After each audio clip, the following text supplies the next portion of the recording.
ఈ అబ్బాయి వచ్చేసి నా పెద్ద కొడుకు, ఈ అబ్బాయి వచ్చేసి నా చిన్న కొడుకు. వీళ్ళిద్దరికీ ఈరోజు సాటర్డే స్కూల్ లేదు కాబట్టి ఒక మంచి ప్లాన్‌తో నా దగ్గరకొచ్చారు. ఏదైనా గేమ్స్ ఆడతాం అంటుంటే, నేనొచ్చేసి పెద్ద అబ్బాయికి ఒక సిస్టమ్ ఆన్ చేసి ఇచ్చాను. చిన్న అబ్బాయికి ల్యాప్‌టాప్ ఆన్ చేసి ఇచ్చాను.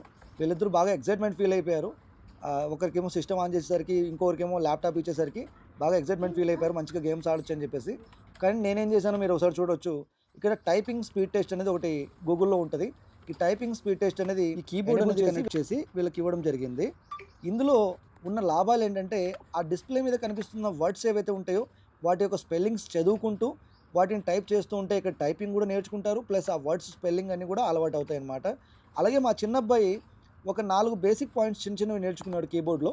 ఒకటి small letter, capital letter type చేయడం ఎలాగన్నది. ఆ క్యాపిటల్ లెటర్ ఎంటర్ చేయడానికి షిఫ్ట్ బటన్ యూజ్ చేయాలన్న బేసిక్ పాయింట్ కూడా నేర్చుకున్నాడు. ఇక మూడోదొచ్చేసి ఈ స్పేస్ బటన్ క్లిక్ చేయడం నేర్చుకున్నాడు. నాలుగోది వచ్చేసి ఏదైనా లెటర్ రాంగ్ ఎంటర్ చేసినప్పుడు బ్యాక్ బటన్ ఎలా ఎంటర్ చేయాలో బ్యాక్ బటన్ క్లిక్ చేయడం కూడా నేర్చుకున్నాడు. సో ఇలాగ ఒక 4, 5 బేసిక్ పాయింట్ కూడా నేర్చుకున్నాడు మా చిన్నబ్బాయి. సో ఇలాగే స్టెప్ బై స్టెప్ ఇలా కీప్యాడ్ కూడా అలవాటవుతుంది. అలాగే ఆ వర్డ్స్ కూడా చదవడం అలవాటవుతుంది. స్పెల్లింగ్స్ కూడా రావడం జరుగుతుంది.